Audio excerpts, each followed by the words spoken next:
Bom dia, gente. Vamos para a nossa aula número 1 de Biologia B do terceiro ano, da nossa apostila da Faraday, tá? Então é uma aula de revisão, eu vou passar alguns conceitos sobre ecologia e fluxo de energia, tá? Cadeias, teias alimentares, pirâmides ecológicas e a gente vai resolver algumas questões.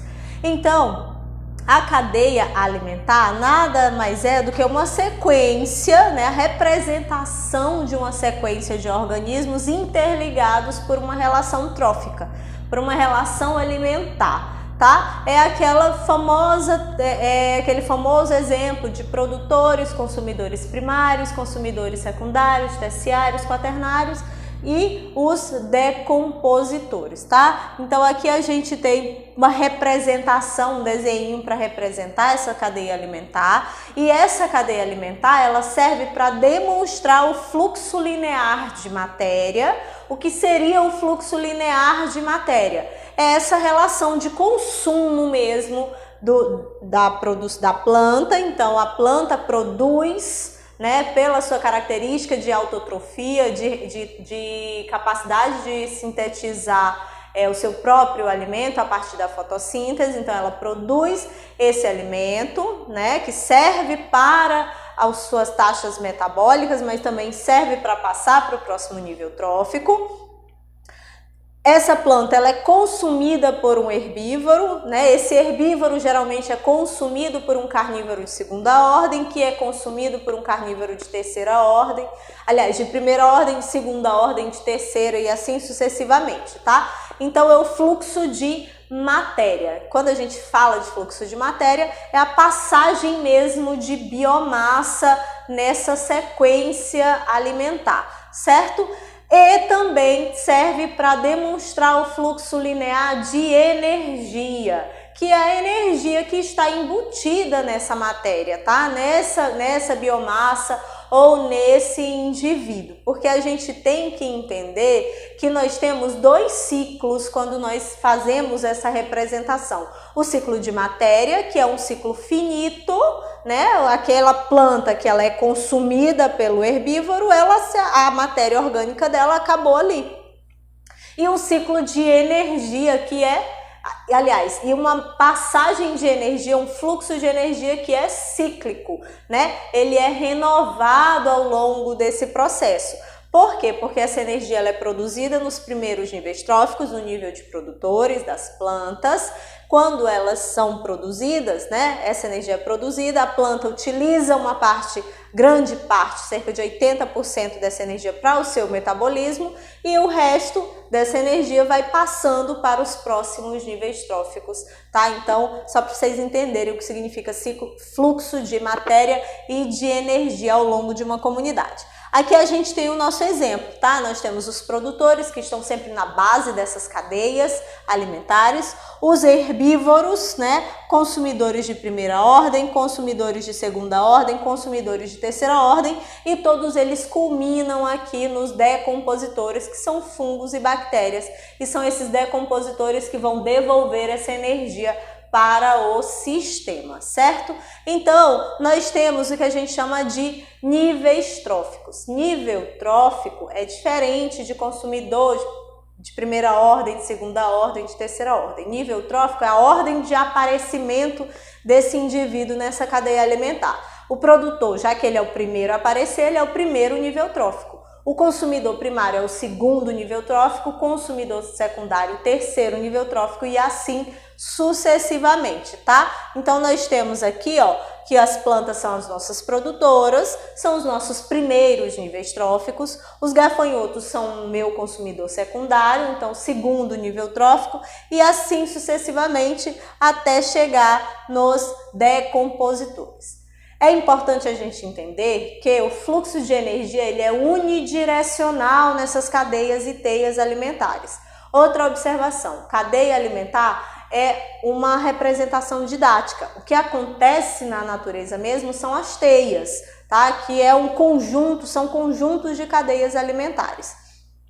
Então essa energia ela é unidirecional e ela diminui gradativamente de um nível trófico para o outro. Então se nós temos aqui, ó, Os produtores, né? Os produtores, obviamente, eles têm um maior nível de energia. Quando eu chego na águia aqui, ó, que é o último nível trófico, é o animal de topo dessa cadeia, essa ave, ela obviamente vai receber menos energia. Por isso que os últimos níveis tróficos, eles são compostos por indivíduos predadores, bons caçadores, né? Porque ou onívoros que se alimentam de uma quantidade muito grande de uma variedade muito grande de indivíduos, porque eles precisam captar energia, né? Já que eles são heterotróficos, captar energia de um máximo de indivíduos possíveis nessa sua cadeia alimentar, tá? Então aqui, ó, nós temos a representação da teia alimentar, que é um conjunto de cadeias alimentares, é o que acontece na natureza, né? Porque uma cadeia alimentar, ela não se manteria na natureza, certo? E aqui, uma observação dessas teias alimentares é que, em uma comparação com as cadeias, é que nas cadeias alimentares, por elas serem lineares, há um representante de cada nível trófico somente. Aqui nas teias alimentares, como eu tenho um conjunto de cadeias, eu tenho vários representantes para o mesmo nível trófico. Por exemplo, eu tenho aqui, ó, para o segundo nível trófico, ou seja, o nível de consumidores primários, eu tenho pássaros, gafanhotos e roedores, tá? Então, pode ter mais de um indivíduo ou muitos indivíduos para o mesmo nível trófico, ok?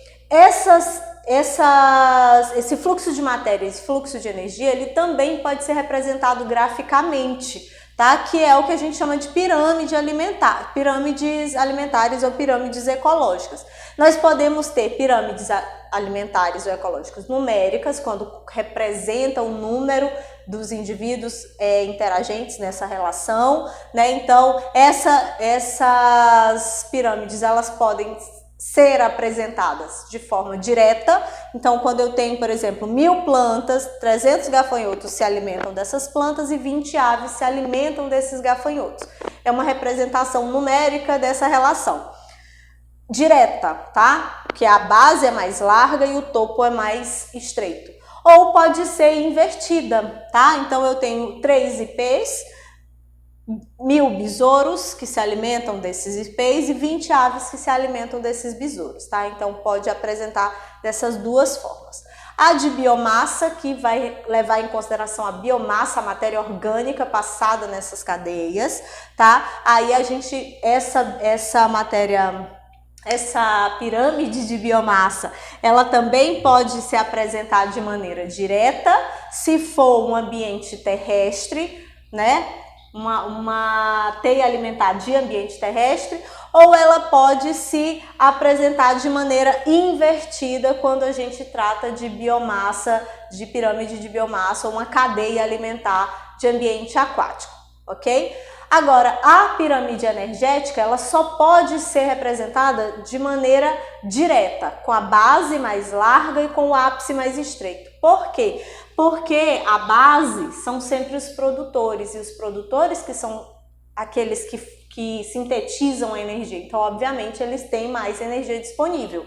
À medida que vai passando de um nível trófico para o outro, essa energia vai sendo perdida. Por quê? Porque a energia que as plantas produzem aqui, elas utilizam para metabolismo. O resto, o que sobra, é que ela passa para o próximo nível trófico. E assim em todos os níveis tróficos, tá? Então, por isso é aquele conceito dos fluxos de energia ser unidirecional e diminuir a cada nível, né, a passagem de cada nível trófico, tá? Aqui só um exemplo de magnificação trófica, eu vou trazer esses conceitos depois de bioacumulação e magnificação trófica. E aí a gente entra nas nossas questões.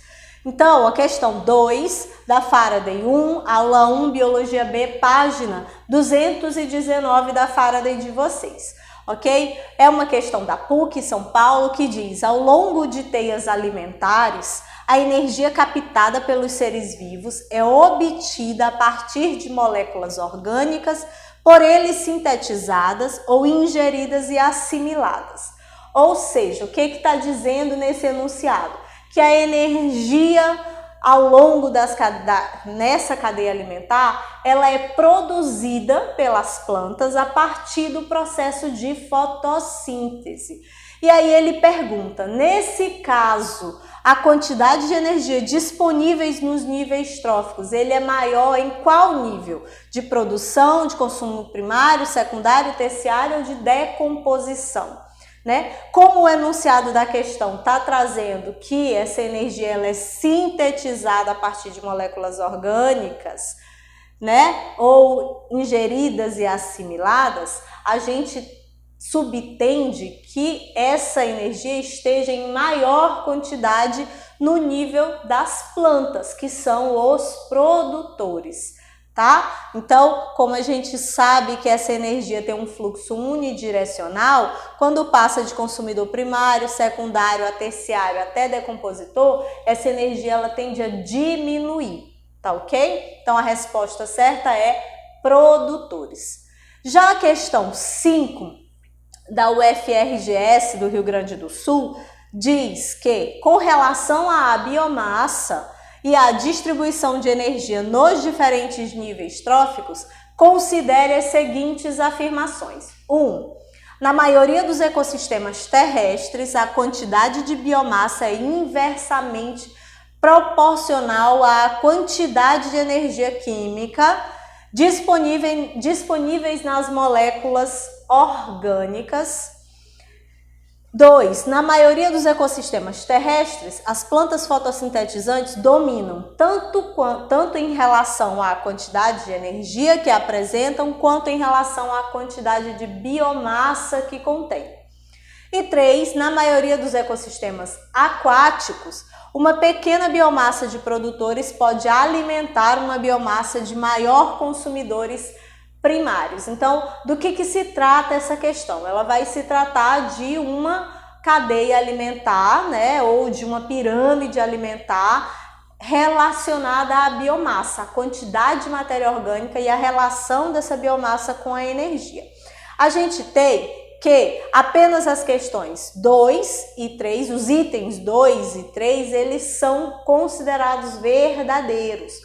Por quê? Porque o item 1, a quantidade de biomassa, ela, em ecossistemas terrestres, ela não é inversamente proporcional à quantidade de energia. Por que a gente sabe disso? Porque pirâmides de biomassa em ambientes terrestres, elas são diretas, ou seja, tem uma base mais larga e um ápice mais estreito. Tá? Então, essa quantidade de biomassa em ecossistemas terrestres e a energia, elas são diretamente proporcionais e não inversamente proporcionais, tá? Significa que o desenho da pirâmide e a relação de energia e de biomassa são iguais, certo? Já na 2 e na 3, fala que as plantas fotossintetizantes dominam tanto em quantidade de energia, sim, porque elas são as produtoras, quanto em relação à biomassa que elas contêm, sim, porque nesses ecossistemas terrestres há predominância de angiospermas, e as angiospermas são árvores de grande porte, então possuem uma grande quantidade de matéria orgânica, uma grande quantidade de biomassa, e por serem produtoras também tem uma grande quantidade de energia produzida, certo? E na questão 3, no item 3, também é verdadeiro, porque a gente trata de uma pirâmide de biomassa relacionada a ambientes aquáticos. Ambientes aquáticos possuem biomassa, pirâmide de biomassa invertida, ou seja, a base, os produtores. Quem são os produtores de ambientes aquáticos? Fitoplânctons. Então, os fitoplânctons, eles têm uma base mais estreita, seguido dos consumidores primários, que são os zooplânctons, né? E aí, secundários, os peixes de vários níveis, de várias espécies. Por que a gente considera que esses produtores, uma pequena biomassa de produtores pode alimentar uma biomassa maior de consumidores primários? Porque os consumidores primários, os fitoplânctons, né, por característica, têm uma reprodução muito acelerada. Então, os zooplânctons, eles sempre estão numa quantidade muito maior para consumir, conter essa reprodução exagerada, né, ou esse aumento exagerado dos fitoplânctons, tá ok? Então, resposta correta, apenas as questões, os itens 2 e os itens 3 estão corretos. O item 1 está errado porque essa relação não é inversa, essa relação é direta, tá ok? A questão 7 também traz um exemplo de uma pirâmide alimentar. É uma questão da MAC de São Paulo que diz que o desenho abaixo mostra uma pirâmide que representa uma cadeia alimentar. Então nós temos aqui na base os produtores, os herbívoros e os carnívoros lá no topo dessa pirâmide. É uma pirâmide inversa. Né? Por que a gente sabe que é inversa? Porque a base ela é mais estreita em relação ao ápice dessa pirâmide. E aí ele quer saber que tipo de pirâmide é essa que está sendo representada aqui. Se é uma pirâmide, apenas uma pirâmide de número, apenas uma pirâmide de energia, uma pirâmide de biomassa, pode ser uma pirâmide de massa e de energia, ou pode ser uma pirâmide de número e uma pirâmide de energia. A gente observa que nessa pirâmide aqui, ó, pode ser apenas uma pirâmide de número, porque pirâmides de energia, elas nunca são invertidas. Pirâmides de biomassa, como aqui nós temos produtores herbívoros e carnívoros e não há uma definição que é uma pirâmide aquática, pirâmide de massa só pode ser invertida se for em ambientes aquáticos, certo? Então, só pode ser uma pirâmide de números, já que a pirâmide de números ela se encontra, pode ser representada tanto de maneira direta quanto de maneira invertida, tá ok? Então, resposta correta, letra A. Então, espero que você façam todos os outros, tem uma série de exercícios na Faraday que vocês podem tirar as dúvidas, façam os exercícios, na nossa próxima live a gente vai trabalhar também só exercícios da Faraday, tá ok? Então, até a próxima aula. Tchau!